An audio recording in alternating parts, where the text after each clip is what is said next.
Next example says find the component form of the vector. So we have three vectors given, u, v, and w.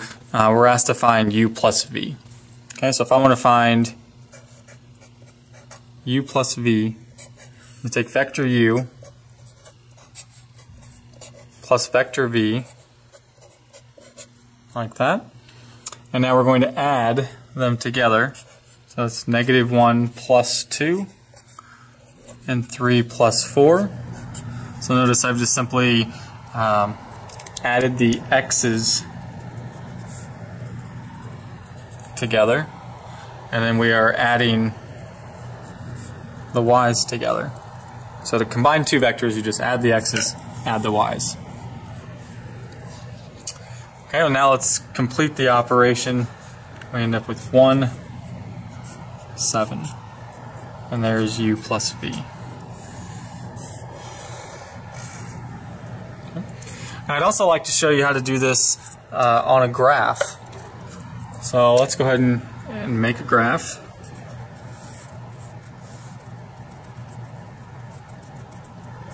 Okay, that should be big enough for this particular problem. And when we graph vectors, we're just going to kind of graph one off the other one.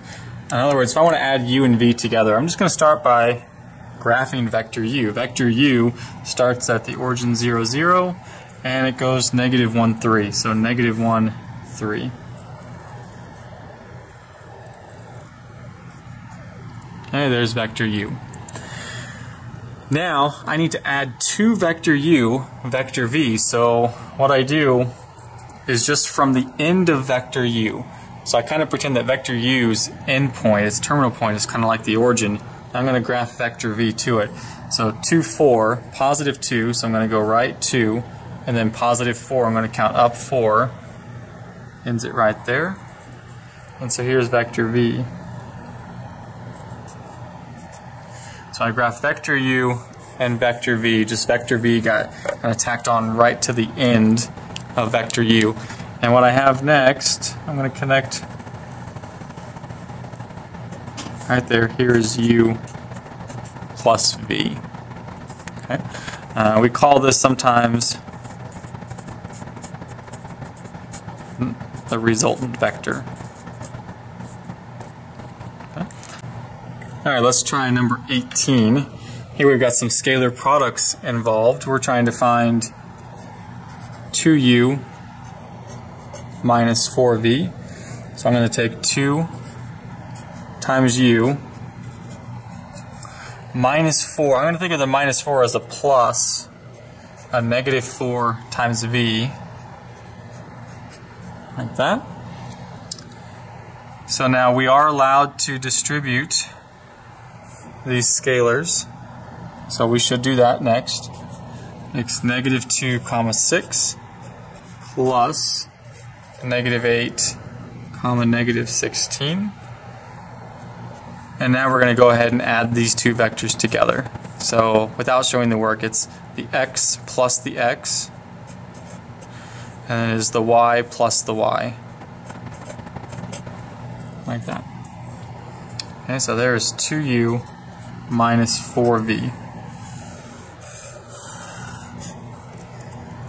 And now let me show how I can do that one on the graph as well.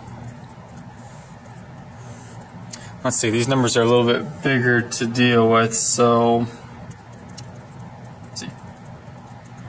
Let's say that this graph is by 2's everywhere. Okay, I begin it this way.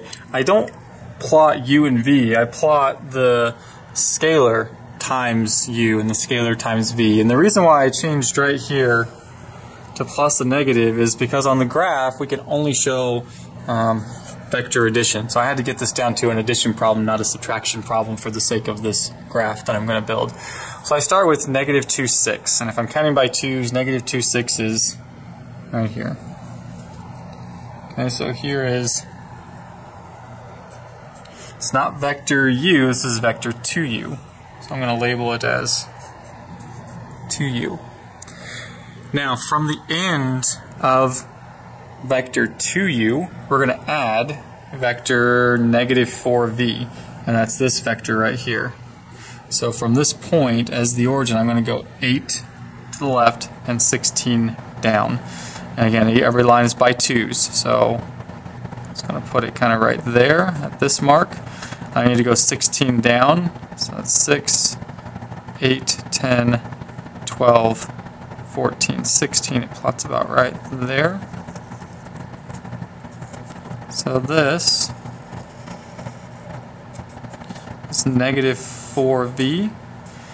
And now I'm ready to plot the resultant, which starts at the origin. Right there. This is 2u minus 4v. And if we've done our graph right, the resultant should end at negative 10, negative 10. Next, we're going to spend a few slides talking about a unit vector. A unit vector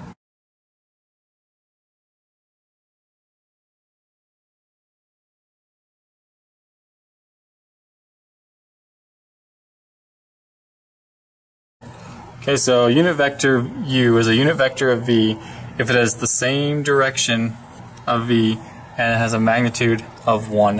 You know, we're kind of familiar with that, with the term unit, as it's used to describe like a unit circle. A unit circle is a circle with a radius of 1.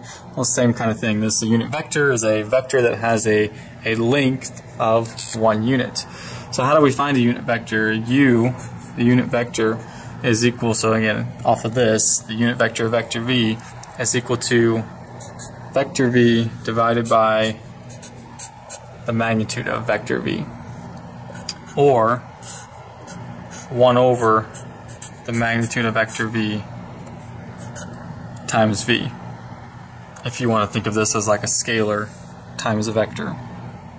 Examples typically look like this. Asked to find a unit vector in the direction of the given vector. It'll always kind of say in the direction of the given vector, although I guess it doesn't really have to, because by definition a unit vector goes in the same direction as this vector. So how would we do that? Maybe I'll even just, so it makes it exactly clear what we're trying to do. What if I just kind of draw this?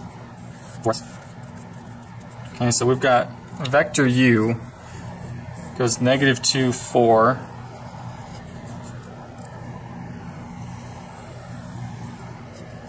Okay, so there's vector u. Now you can see that the direction vector u is traveling. What we are going to try and find is a vector that goes in this exact same length. Okay, it's going to follow on the exact same line, but it's only going to go out 1 unit. Okay, it's only going to have length 1 unit. That's kind of the goal. What we're trying to find is a unit vector that goes the same direction but only has a length of 1 unit. And to do this, we're going to take the vector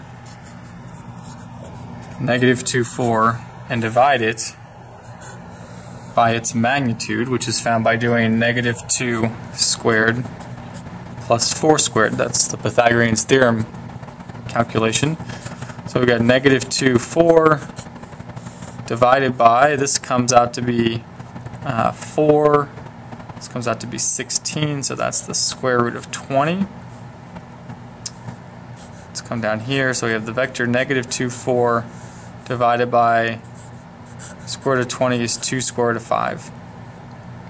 So we need to essentially now distribute to each of the x and the y component of this vector. Or in other words, just kind of divide each of these x and y's by the magnitude. So it becomes negative 2 divided by 2 square root 5, 4 divided by 2 square root 5. If we can reduce, there's no sense not to reduce. So the unit vector is equal to negative 1 over square root 5, comma 2 over square root 5. I'm okay if you leave them like that, where the square roots are in the denominators of the fraction. I'm okay with that. If you want to bring those up, there's no reason you can't write it like this either. There's more work involved, sure. So it doesn't even look simpler either, and this looks simpler to me. So if you want to just leave it like that, when you encounter the radicals, that's perfectly fine with me. Okay, the discussion of unit vectors leads us to what we call standard unit vectors. There are two of them. Our standard unit vectors are typically described this way. I equals 1, 0, and j equaling 0, 1. And they look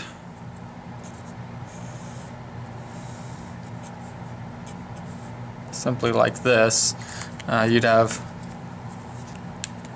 I is right there, and j is right there.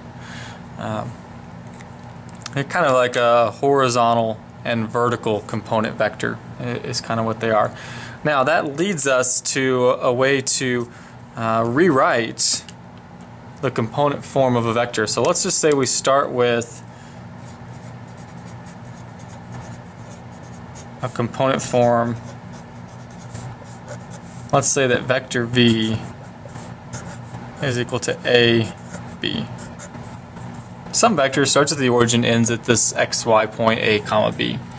Now it would be true that ab is the same as a0 plus 0b.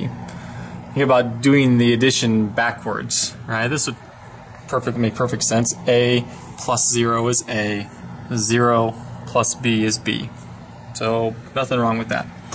This is the same as a times 1, 0 and b times 0, 1.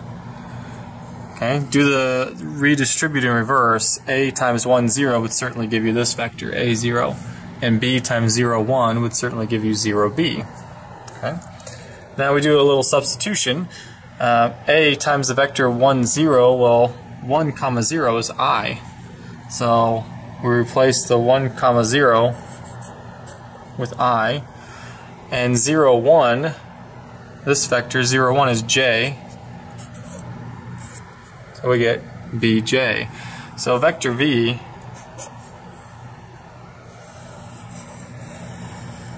can be described this way.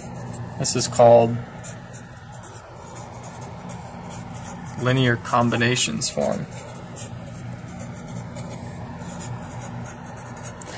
It's kind of, and what you're going to kind of feel when you work these problems out is kind of a more algebraic sense to a vector when working out a vector in this form. You know, essentially it just gives us another way to write a vector. You know, so for example, if I were to tell you that vector w is 4, 2, then vector w could also be expressed 4i plus 2j. And essentially these are exactly the same vector. They tell me exactly the same information. Okay? If I had this vector, I would start at the origin, I would go 4 to the right, 2 up, plot the point at 4, 2, and connect them with the vector. 4i plus 2j, I think I represents a horizontal length of 1 unit. So this means go 4 units in the horizontal direction. And j is 1 unit in the vertical direction, so go 2 units in the vertical direction, which is exactly how you plot 4, 2.